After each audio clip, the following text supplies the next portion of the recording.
What would it be worth to you to get your dog back? Hang the bastard. This podcast contains graphic descriptions that some listeners may find disturbing. Listener discretion is advised. Now, with that being said, welcome to the Mortal Musings podcast. Right, let's do this.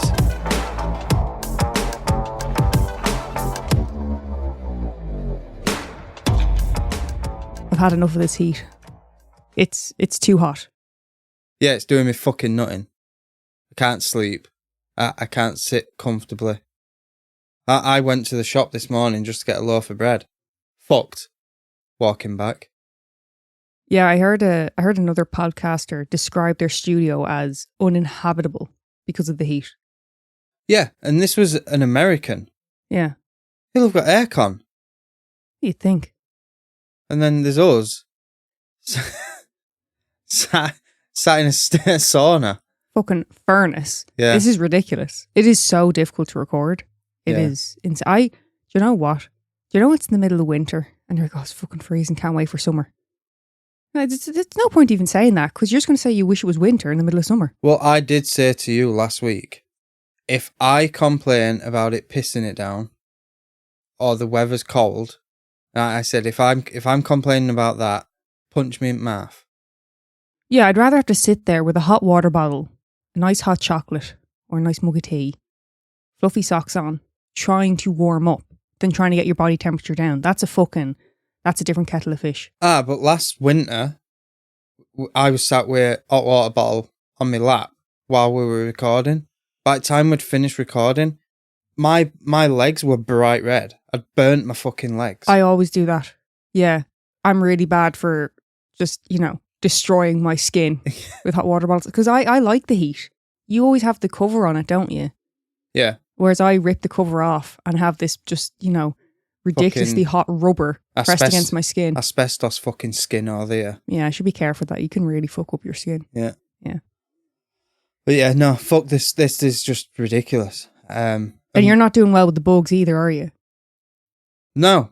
You can't, you like the summer. Well, no, sorry. You claim to like the summer, but every fucking year you have a fit if a fly or a wasp or anything comes anywhere near you. But yeah, like that's normal. No one wants a wasp fucking buzzing around them. No one wants it near them particularly, but it's part of summer. You kind of just, if you like summer, you got to kind of just deal with that. Yeah, but like... Well, for example, the other day, there was a fruit fly flying about the house. That's very annoying. Yes. Very irritating. Yeah. But Neil turned to me and actually said, right, that's it. There's not going to be any more fruit in this house. Like it was this kind of like declaration he was making. He was that upset about it. And he was so serious until I turned to him, just burst out laughing. He realised how ridiculous. He was not allowing fruit. No wonder you're ridden with scurvy. Yeah, I was sat editing a fucking episode and I'd got two of the bastards at least buzzing around the fucking screen and I couldn't get them. And it were annoying me. So your answer is to deprive me of any fresh food? No, I didn't say that. I didn't say that. I said we're buying pre-sliced from now on. That is so expensive and it always tastes like shite. Then you got no flies. Well, then you have to keep all the windows and doors closed at all times. I saw a Thai kill a fly yesterday, by the way. What about what I killed last night?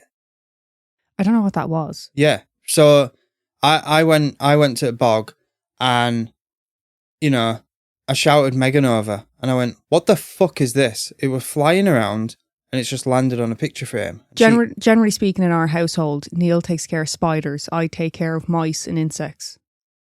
You don't take care of it. Wasps, that's it. Did you not call me today to get a grasshopper out the house? I've never had to deal with a fucking grasshopper. And when I touched it, it fucking sprung. And I thought, if that springs towards me, I'll run through the window. But this last night, I thought it was an ant with wings. But once I'd killed it, I went and got my electric tennis racket thing. And I hit it. And it was stuck to it. And I looked. And it was like a small wasp. It was like it was just all black wasp. Mm. And it's got a right fucking ass on it. Like a right stinger. Fuck that. So to sum up, we are sick of the hot weather and we're both going to develop scurvy pretty soon. Why? Because you're not allowing me any fresh fruit. Oh. In ass. You can like eat it outside. Well, you're going to make me sit outside. Yeah. To eat. Yeah. Only fruit. Mm. You want your fruit? Get frozen fruit. It's another option. I do get frozen fruit. I get, the bags of like the berries and stuff, and I'll put it with porridge or whatever. Mm. And then you give out to me because the bags take up too much space in the freezer. So I can't really win here, can I? You had multiple bags. There was one bag of mixed berries and there was half a bag of strawberries. And you were very upset. Oh. Mm. So, we have another shout out. We do indeed. So, this one is Lily. This one. Is that rude? It sounds a bit rude, but I mean, you're a Neil and you just speak whoever the fuck you like. Fuck everyone else. I think they're used to it by now. So it's Lily. Lily. Yeah. Yeah. Lily, yeah. Lil. Lily. What? Lily. Lily. Yeah. Why Lily? Li. Oh, okay. Same way I like to shorten a lot of names and just say them twice. Well, it is Lily. Lily, yeah. But I'm saying Lily. Oh, okay. The only one I can come up with is Lilypad. Oh, that's very cute. What? That's cute. Lilypad. Sorry. Lilypad. I'm very secure in my masculinity. Yes. Sounds it. had to butch you up a bit there, didn't you? Got another one for you. Mm-hmm. Lil, yeah? So, like, Lil something? Like a street name? Yeah, Lil Mortal. Oh. Lily, the Lil Mortal. Oh. Yeah, we'll go with that one. Lil Mortal? Yeah. Right. Little Mortal. Thank you, Lil Mortal, for your support. We appreciate you. We do. Your little self.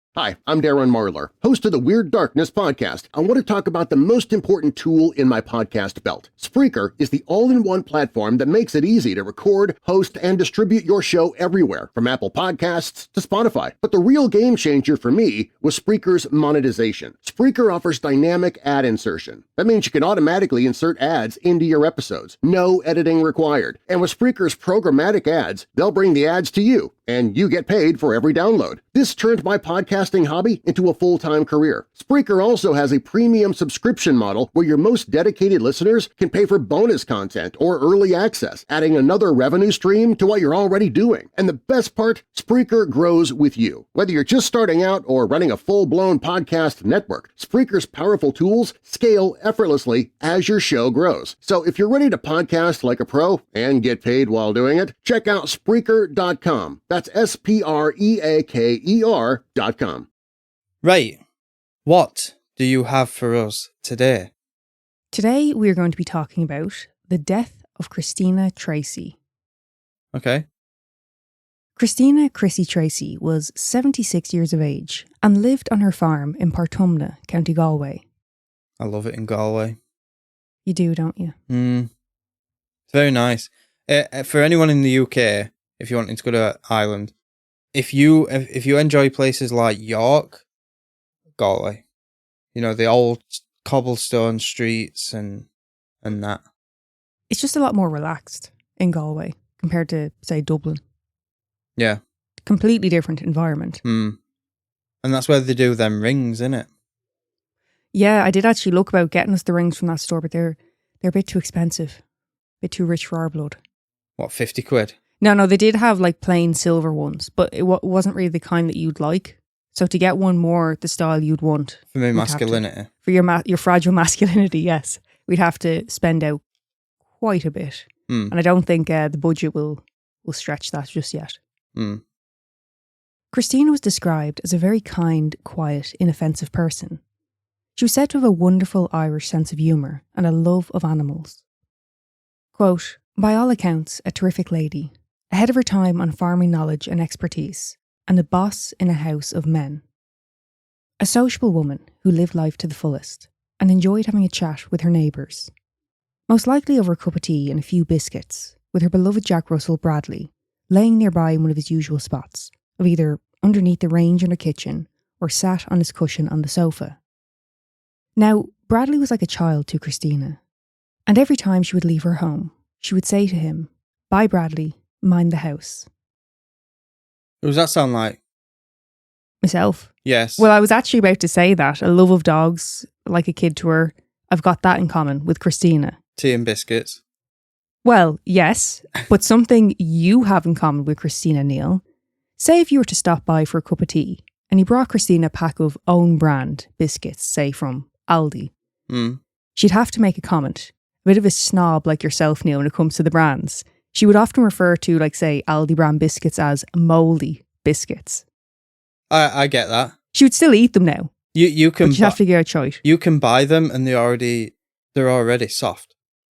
Yeah, well, Christina felt the same way. She wasn't having... Well, I say she wasn't having it. She'd still slobber them, but make a comment. Yeah. No, I you don't want to be too ungrateful now. You have to know let the person know they've done wrong. They've displeased you. But you're not rude enough to turn away the biscuit. Yeah. No, I'm not going to be that rude. Like, custard creams, that's... they're the same. That doesn't matter what brand it is. But... what about a ginger nut? I'm not really bothered about ginger nuts. I'm not, but every once in a while, I'll mill through a packet. Like once every 4 years, I'll get a packet. I really enjoy it. Tell you one what is a better option, the cheaper option. So I like a Snickers bar. But if you go to, I can't remember if it's Aldi or Lidl, they do one called Racer bars. They're better than Snickers. That's their cheap version of a Snicker. Yeah, they're not bad. What's the other one? What's the Mars bar one? Delight. I don't know. Do you remember the Mars Delights? Yes, I fucking do. I still think about them. Keeps me up at night. Them and Turkey Twizzlers. My life was over when they stopped doing them. I've never had a Turkey Twizzler.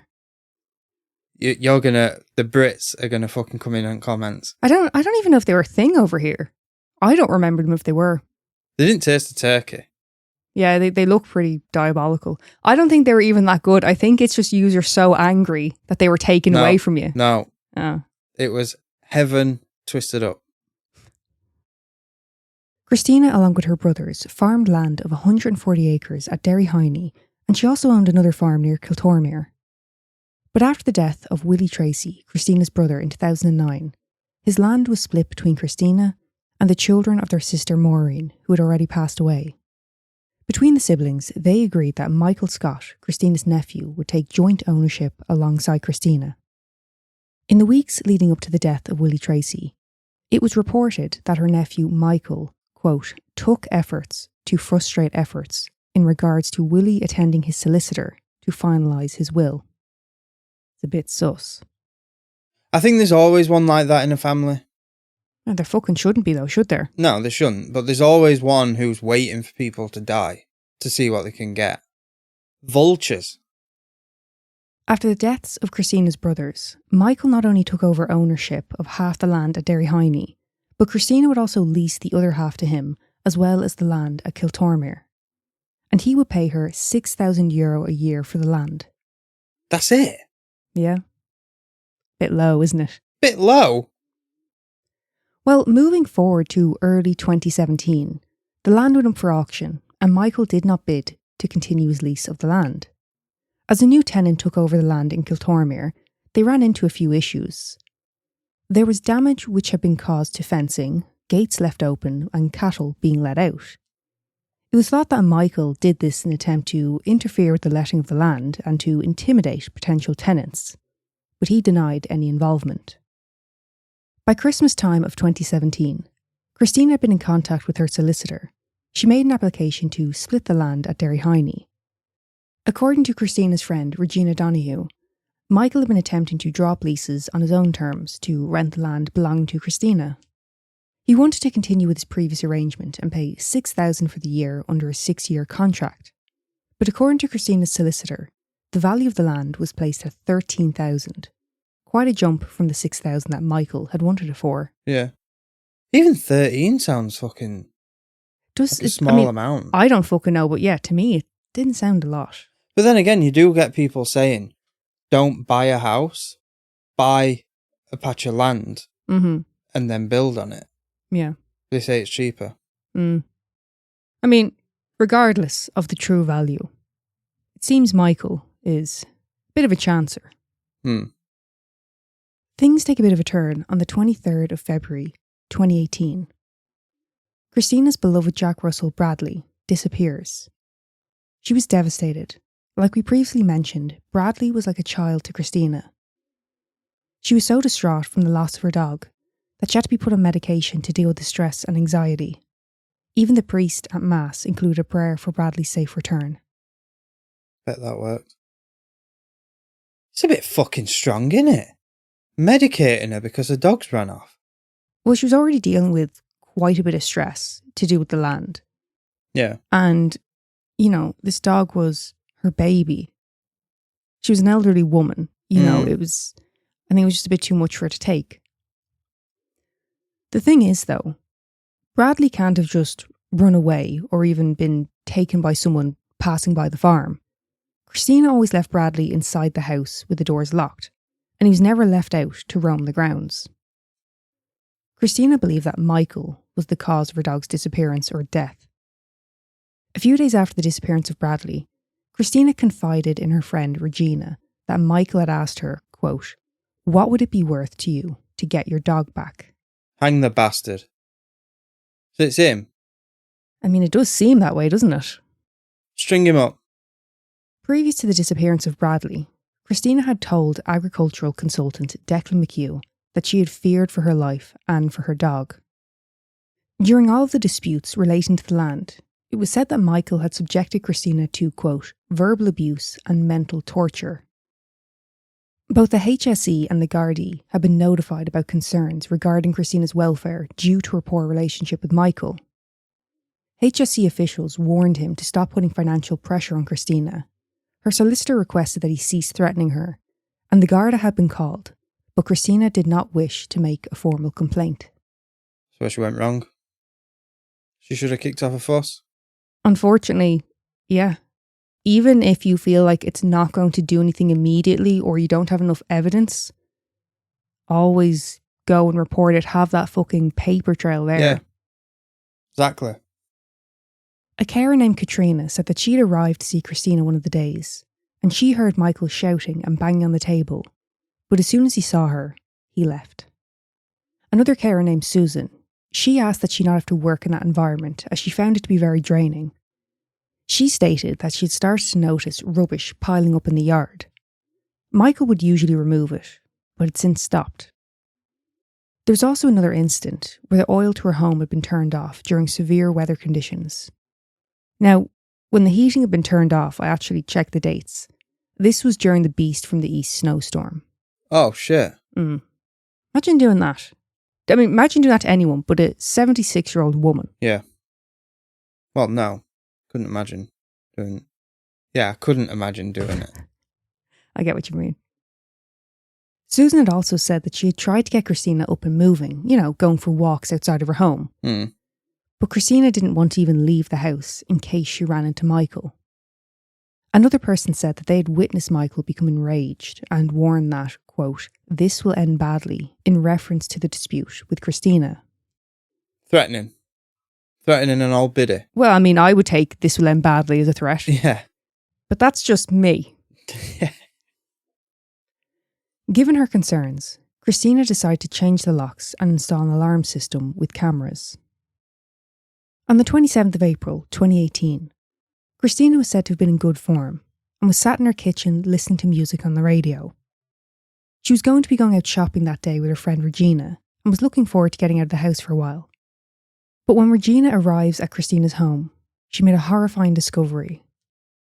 She found Michael along with his friend, Francis, and Christina was dead, laid in the yard in front of her home.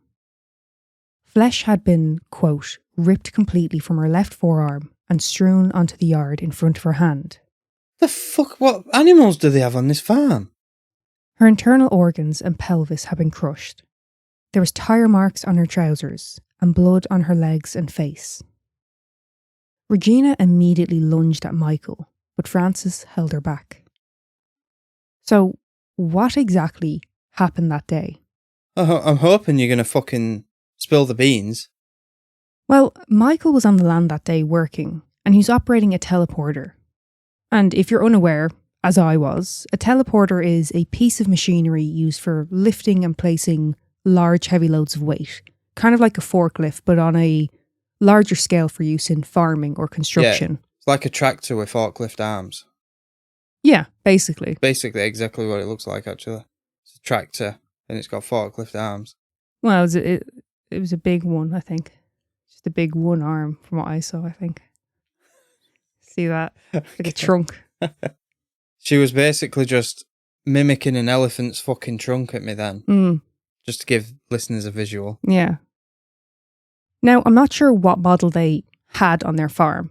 As far as I'm aware, it was a JCB. So I did look up JCB models, and one of them that I found was over 10 tons. Okay. So, big, heavy vehicle. Yeah. And a piece of equipment that size and that weight should be used with a great deal of care. Michael said that he was reversing the teleporter across the yard when he felt a, quote, thump. He said that he thought he may have hit a trailer, so he moves the teleporter to level ground to avoid it rolling. He then exits the machinery to see Christina laid on the ground. The first call that Michael makes is to his friend, Francis Hardiman. Not 999. No. Well, that's strike one. Strike strike fucking two. You just ran her over. Michael does make a comment about 999. Useless. What? What does he say? The useless. No, don't you fucking worry. It's a good one. It's a really well, it's not a good one. It's a fucking horrific excuse, but anyway, when Francis arrives, he sees Michael crying and holding a shotgun and repeatedly saying, "I can't deal with this." Francis said that he believed, had he not taken the gun from Michael, that he would have shot himself. Francis said that Michael continued roaring and crying and said, quote, "I can't live with what happened to me." Right. Two things. He wouldn't have shot himself. He'd have shot himself before your man fucking arrived. If he was going to shoot himself, why would he wait for a witness? No, he'd have already shot himself. And he's just thinking about himself. Yeah. Why is this happening to me? I can't live with what happened to me. What happened to you? You ran an old video. Well, as we know, Christina had been trying to settle this land dispute and had been in communication with her solicitor. And on the day that Christina died, Michael had received a letter from an agricultural consultant stating that Christina was applying for a single farm payment and that he was not to claim payments for parcels of land on the farm. Oh. So it's not looking good. Not looking good here for you, Mikey. No. Well, why is it happening to him? Couldn't have happened to a nicer man. During the investigation into Christina's death, Michael was said to have told the Garda, quote, a number of self-serving lies during questioning. He was said to have shown no remorse for what he had done. He told the Gardaí that his relationship with Christina was, quote, the finest. I'm really not starting to like this, Michael. But, I mean, why even say that? We know it wasn't. Yeah. There's multiple people who can say it wasn't. Yeah. There's solicitors, there's consultants, there's come on. He also went on to say that there was no big issues between them and that they only ever argued about the more small, insignificant things. What, like, who had the last roller? I mean, the last mouldy biscuit, I would assume. Not the land. Exactly. All of the land. It's like the lies he's telling, they're not even kind of like leaving room for a grey area. It's basically just like, no, that's not true, no. Does it, the sort of image I'm getting, because I haven't seen a picture of him, does he look like your man, Paddy, I can't remember his surname, the Traveller? No. Do you know what I mean? Yeah. Paddy? Yeah, he was on like Celebrity Big Brother and all that. Yeah. Yeah, no. Okay. That's what I'm getting. When asked about the letter he'd received that morning, he told the Gardaí that the letter hadn't bothered him and he just continued about his day as normal. Sure. He told them that after realising he'd hit Christina, he went to check on her. He said she was still breathing, that he saw her moving, and that he did not notice any injuries to her. What? The skin had been ripped from her arm. But Michael's saying he didn't notice any injuries. A 10-ton vehicle's just gone over her. It's also how he describes it. I felt a thump. Like Michael. So, although he thought she was still alive and claimed to have seen no visible injuries, he said he didn't help her up, as he wouldn't have been able to do so on his own. Now, as for why he chose to call a friend instead of emergency services, he said that he did not know you could ring 999 for an ambulance to be called to the scene. Quote, "I'm not very well up on technology. I didn't know you could ring an ambulance as well as the fire brigade on 999.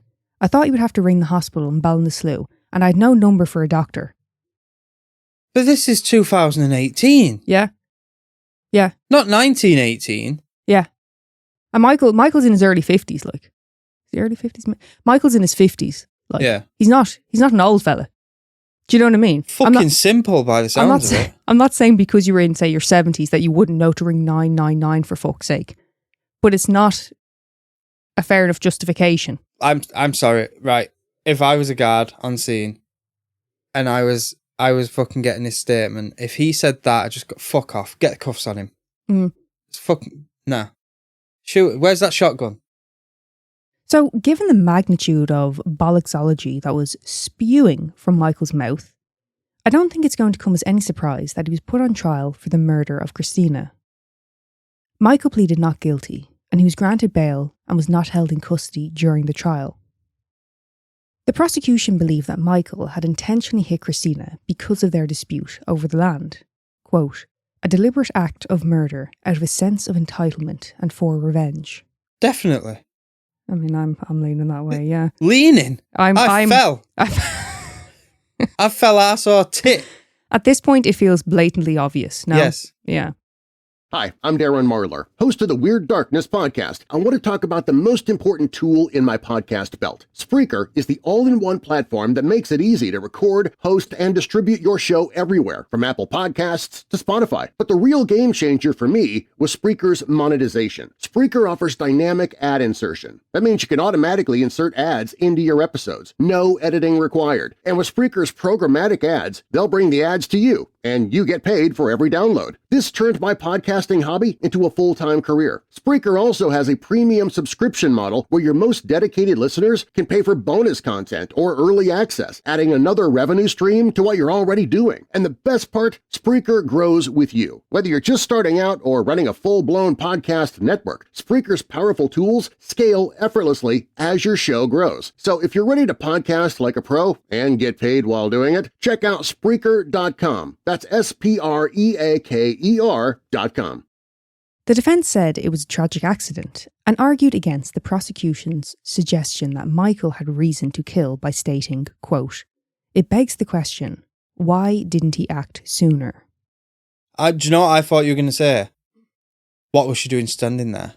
It was her act of committing suicide or something stupid like that. I mean, not quite, but there is kind of a question put forward of like, oh, well, he wasn't expecting her to be there. At home? Mm-hmm. Yeah. Okay. Well, in his defence, she didn't want to leave the house. This is what it was kind of said that like Christina wasn't usually stood around there. She wouldn't have usually been there. How dare she? Yeah. Do you know what I mean? It's just like, what? She probably went outside because she'd seen this big fucking digger driving around. She's like, the fuck is that doing? Why is that driving around my land? And then it came at her. Why is it on two wheels?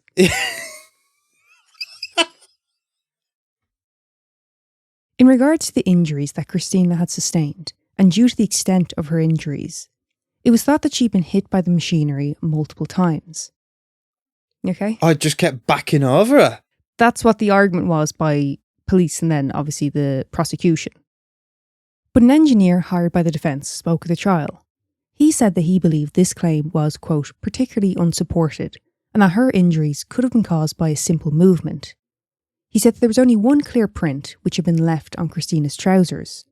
He went on to say that the other marks left were, quote, very difficult to interpret. Do you know why? Because it had ripped her fucking skin off. Well, in relation to the degloving injury to her arm... Is that what they said? Degloving. Degloving. Sarcastic bastards. Well, no, degloving, it's the type of injury that she's sustained. The flesh being ripped from her arm. Oh, I thought they were, like, being sinister about the skin coming off the hand like a glove. Thought they were being a bit tactless. Yeah. No, you can stand down. That is a term used. Okay. Never heard of that. Skinning. I've heard of that. Well, they said that this could have happened in one motion, and it was stated that there was no evidence that the machinery had rolled over Christina a second time. The injury to Christina's left arm was described as, quote, not consistent with the vehicle reversing over the deceased, coming to a stop and moving forward. Well, I would have thought a 10-ton vehicle, there would be a big difference between it going over you once and going over you twice. Visually. Well, like I said, there was very clear marks on her trousers, and obviously there was some other ones, but they basically said we can't use them to say absolutely it was a second one. There was only one very clear mark. Yeah. Okay. The engineer said that, in his opinion, all of Christina's injuries were caused by, quote, one movement, and this was of the back and front wheels. One was enough. It was also said that the damage caused to her body did not require any unusual use of the teleporter. Quote, just driving the vehicle backwards will do it. Yeah, but end of the day, he was driving the transporter. Yes, he was. So he's done it. No, it's not an argument of whether or not he has killed Christina. It's an argument of intent. Okay.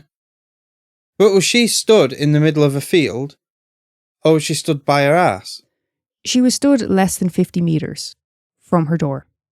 So what was he reversing, a fucking 10-ton fucking truck that close to her house? Well, they live on a farm. That's very close to the door. So that's where the dog's gone. Well, it can't be that because the dog was locked inside the house. Oh, yeah. Christina's clothing had become gathered towards her shoulders, which suggests that she was, quote, struck and knocked down and hit the concrete hard, at which point the left rear wheel ran over her right hand, and before Mr. Scott had a chance to stop, the left front wheel travelled over her back while he was braking or stopping the machine. That would be the little bump. Is that how he described it? Thump. Thump. Little thump. He described how the injuries was more consistent with, quote, a far more aggressive action and could be consistent with the rotation of the wheel on the limb. But he went on to clarify that, by aggressive, he was not commenting on the intent of the driver but the high torque of the vehicle, which allows the machinery to switch from reverse to forward quite quickly. So in terms of the injury to her arm, it's not so much an issue of back and forth, as in the torque of the vehicle would, I don't want to sound tasteless here, but essentially ripped the flesh from her arm. So I understand trying to disprove the repeated attacks on Christina, you know, the kind of overkill side of it. But whether he hit her once or twice is kind of besides the point. He hit her and killed her, we know this, regardless of how many times he attempted to run her over. He would have known a vehicle this large could kill her. Surely if he had hit her multiple times, that would just prove overkill. Yeah. The bigger point of this case is, was this act intentional or not? Yes. I want there. And I'm saying yes. I'd put my reputation as a true crime podcaster on it, yes. Well, the Gardaí believe that Michael would have been able to see Christina from his position, but the defence argued that Christina would not have been visible to him from inside the cab.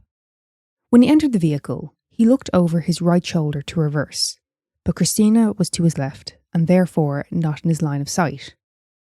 But it's a long time since I've been in like tractors and stuff, but as far as I know, when you're sat in that seat, everything's very open. Mm-hmm. And you've got fucking mirrors all over the fucking place. Well- Fuck me, they're doing a forklift. Well, it was said that Michael reversed across the yard for a period of 10 seconds. 10 seconds seems like a long time to me, and a very long time when you're not able to see where you're going. Yeah, it's careless, it's reckless. No, but 10 seconds. Yeah, but you don't know how hard they are to turn. What? So, 10 seconds to reverse it, but you don't know how long it'd take to do like a 3-point turn in one of them. But So- what's that got to do with it? Well, that's probably why he was reversing, because... No, I'm not arguing of whether or not he should have been reversing. I'm saying to claim that you could not see for 10 seconds. Oh, okay. And like you said, it's in the yard. It's right by her home. She lives on the farm. You have to have that extra duty of care. Yeah, yeah. More so, you know? Christina had walked 45 metres from her door to where her body was found. Now, if Michael had not been expecting anyone to be in the yard, he might not have looked before even getting into the vehicle.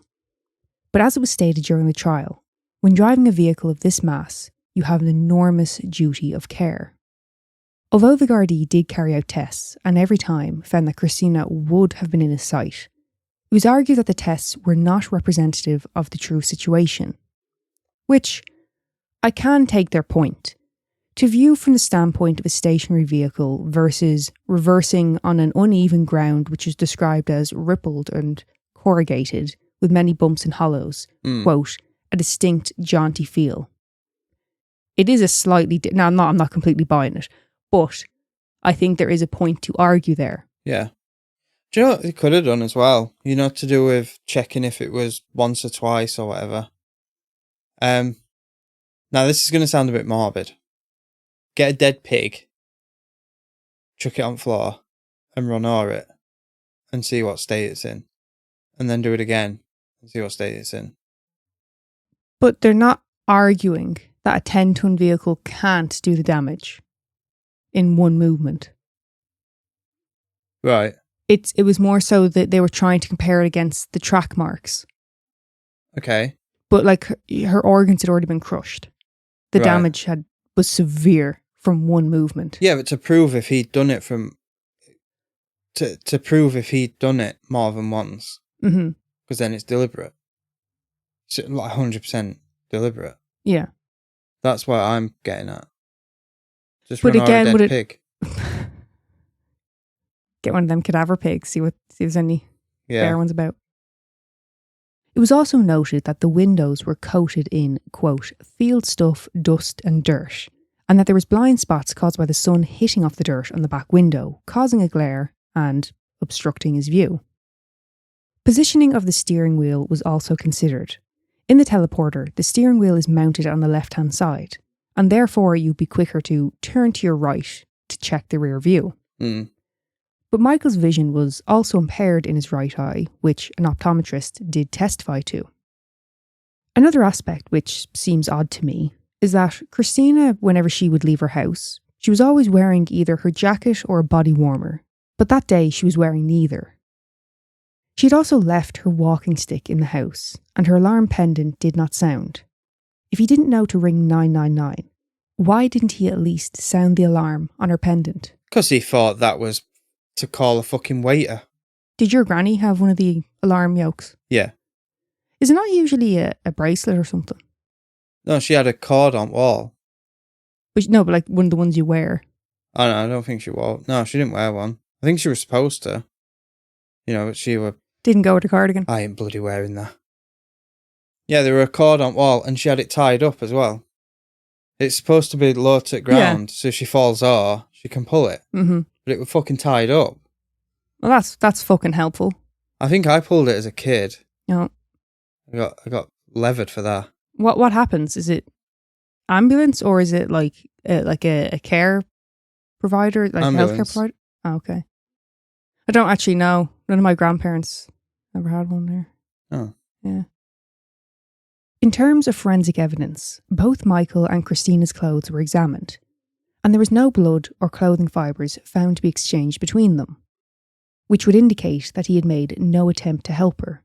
And you could argue that he didn't want to move her in case he caused more injury or damage, But he also didn't seek immediate help. No. Like, this is what I mean. Right. Whether you did it deliberately or not, the initial impact. You saying, I didn't ring 999 because I didn't think you could get an ambulance that way. You lying bastard. You're lying about everything. Mm-hmm. Sling him in. Like, sling him in knicker. Wow. Sling him in the knickers. Sling him in. Sling him in the neck. Yeah. Yeah, it doesn't sit well with me, that comment. No. At all. His seemingly sinister comments and or involvement regarding the disappearance of Christina's dog were not heard by the jury, as it was ruled inadmissible hearsay. The jury didn't actually hear any of the information relating to how Christina suspected Michael, or the fear she had. This was only mentioned during the pre-trial hearing. Why does it seem very dodgy? What, the trial, or...? Yeah. I mean, I do take the point, if it's hearsay. But the fact that one of them was an agricultural consultant, so there was some official capacity there. Yeah. I know it's not it's not strictly related to what he's dealing with, but also her solicitor. I would like to think that a solicitor, you know, you're confiding in them. Yeah. There's that confidentiality. Surely he'd be able to speak to some degree on it. But no, it was all ruled as inadmissible. When Regina Donahue, Christina's friend, took the stand, she spoke of a, quote, torrent of verbal abuse that Michael had directed at Christina on her birthday in 2017. This incident left Christina visibly upset, and Regina was shocked and scared by the interaction. After this, she would only visit Christina when Michael was not on the property. And even when she did go to visit, Christina would immediately lock the door after she'd entered the home. Quote, I was very concerned for Chrissy, but she was still determined to live out her life in her home. She also spoke about the day of Christina's death.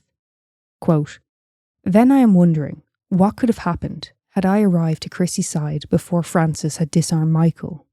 All these actions and deeds have put me where I find myself now, living a life of what ifs and why didn't I? Yeah, he'd have probably killed her and then shot himself. He's definitely had a few comments directed towards Regina and her family. Yes. It seems as though he felt like, as Christina's friend, she was interfering. You're sticking your nose in. Even at the trial, Michael couldn't keep his mouth shut. As Regina left the witness stand, Michael took the opportunity to call her a cunt as she walked past him. That's blasphemy. You can't do that. You've just sworn on Bible and that. You can't be doing stuff like that in court. Well, here's the thing.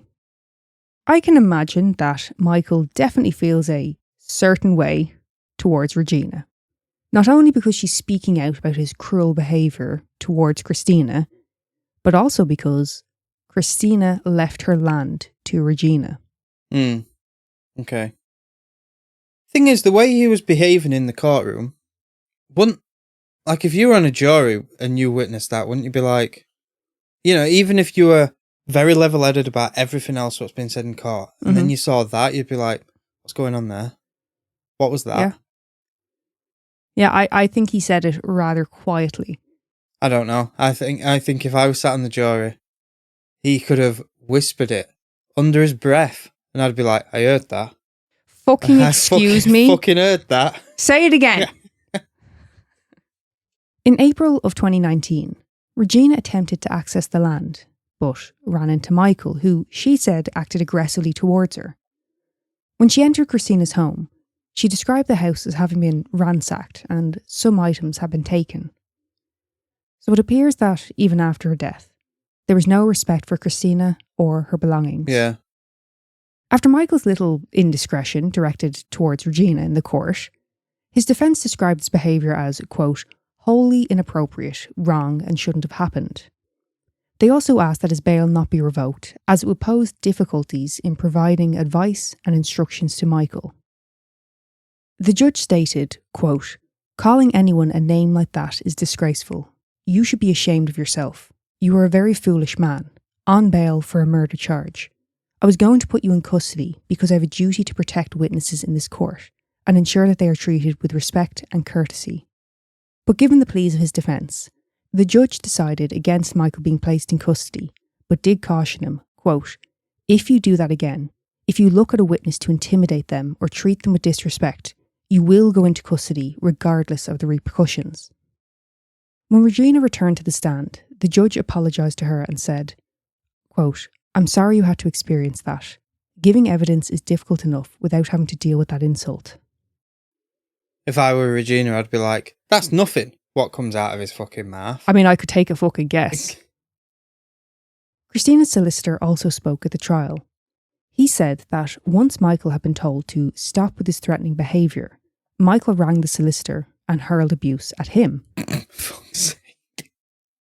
Quote, "He was extremely angry and abusive on the phone to me, and I couldn't speak because he was in such a rage. He didn't give me a chance to respond." He went on to say that he was shocked at the level of anger that Michael had. Michael then called him back 45 minutes later and apologised for his previous phone call. Too little, too late. I mean, I feel like that's one of those things where Mike's like, oh, let the mask slip a bit too much there. Yeah. Now, when it came to a verdict, the judge reminded the jury that there was no doubt Michael had caused the death of Christina. But to return a verdict of murder, they must be satisfied that at the time or the, quote, nanosecond before that, he intended to kill or cause serious injury to Christina. Do you want my take on it?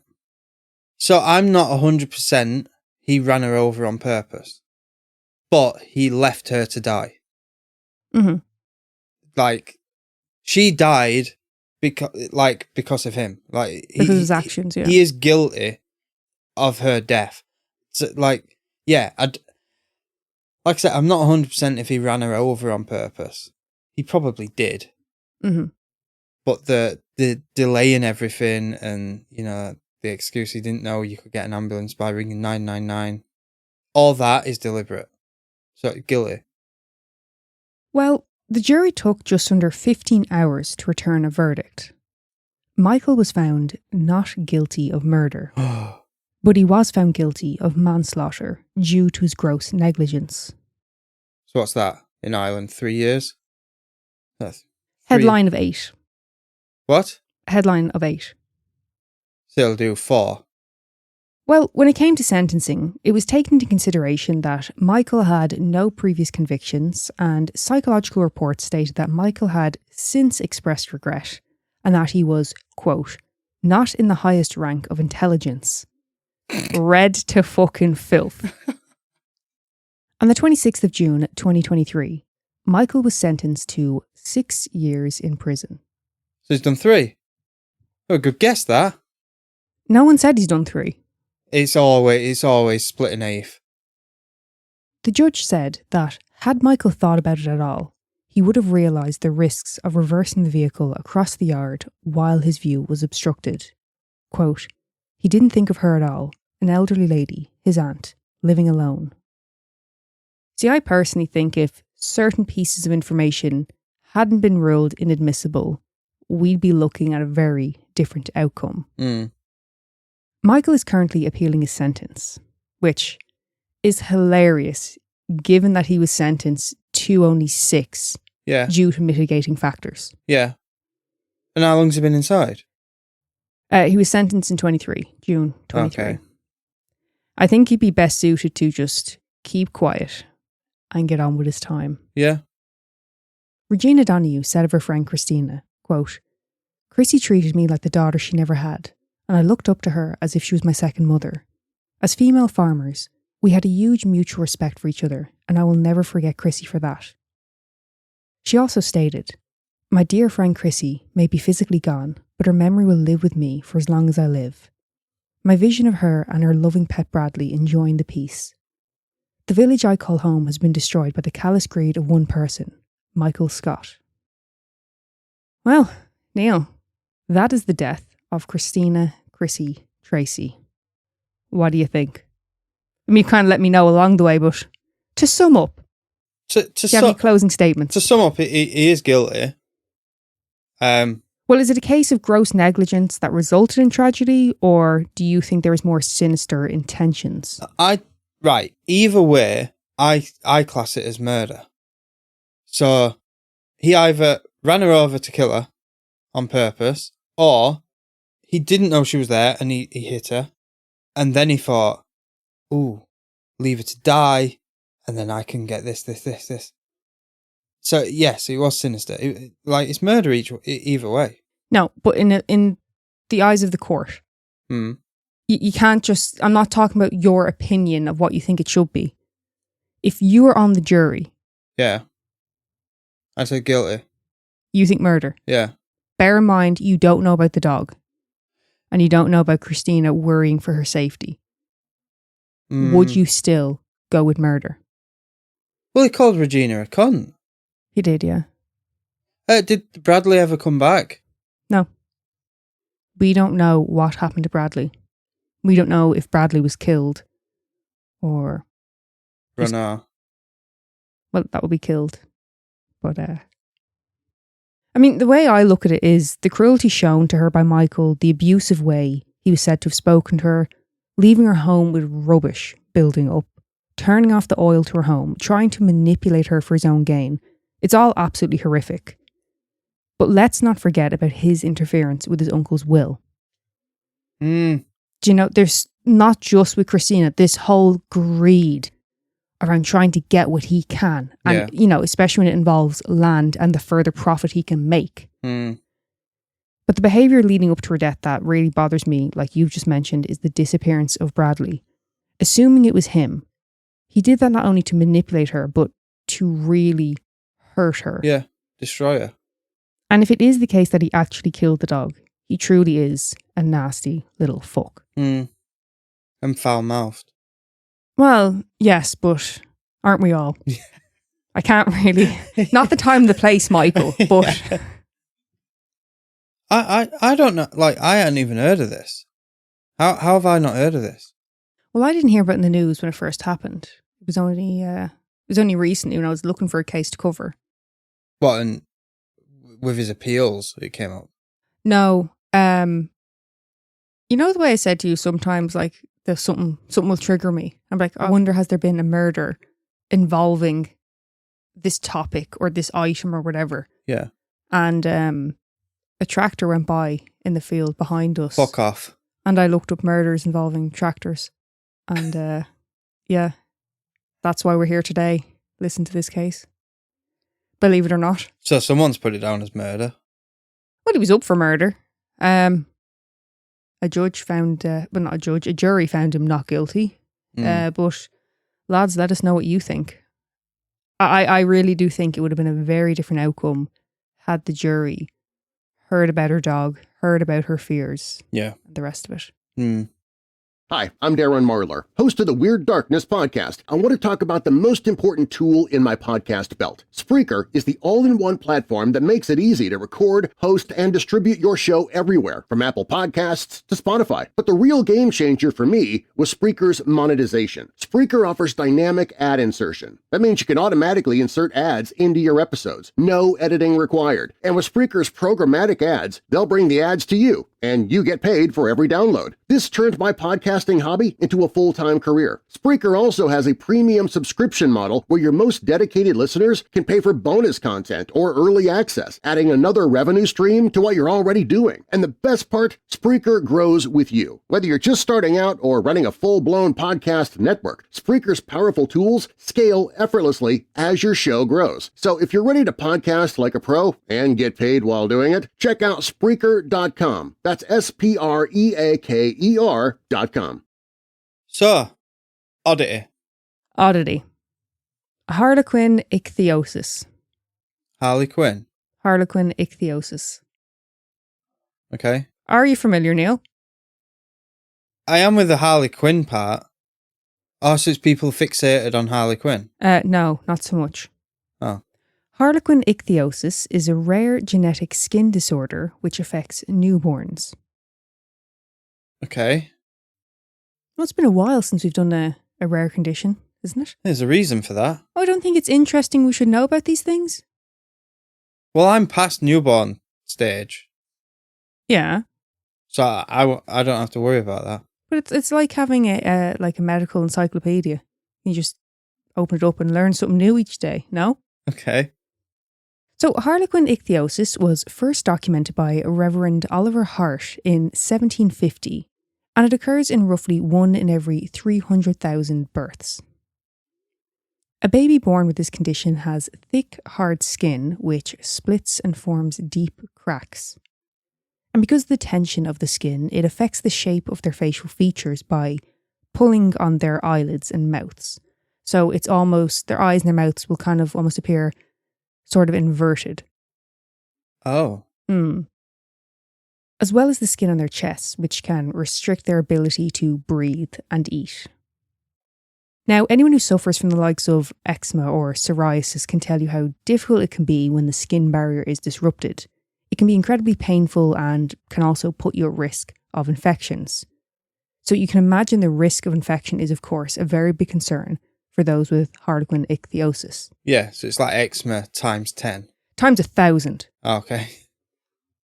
So, of course, infection is a massive risk, along with difficulties regulating body temperature and dehydration. Now, once a baby reaches about 1 month of age, they will start to shed the thicker plates of skin they are born with, and their skin becomes more red and scaly. Previously, it would have been rare for a baby to survive this condition, but with the advancements in treatment options, babies affected by this condition have a much better chance of entering childhood and even reaching adulthood.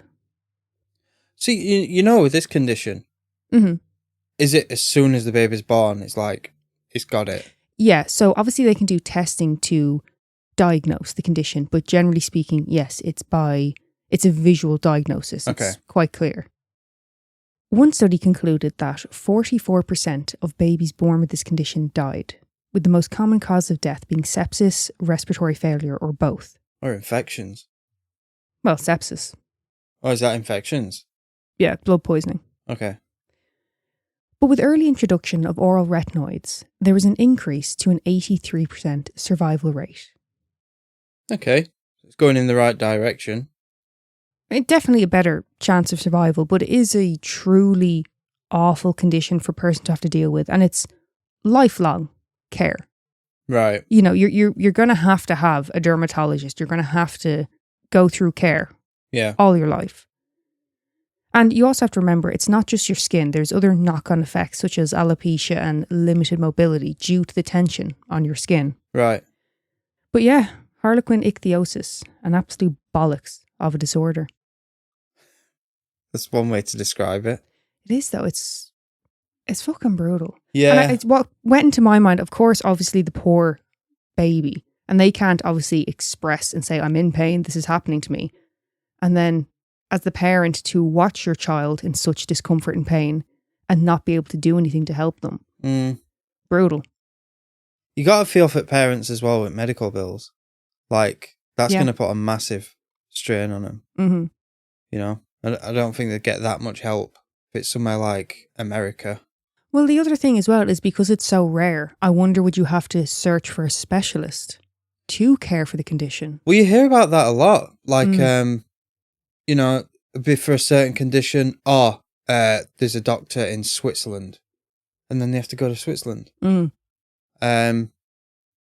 Speedway riders, a lot of them, they'll fly to Poland to get treated in Poland so they can get back on the bike quicker.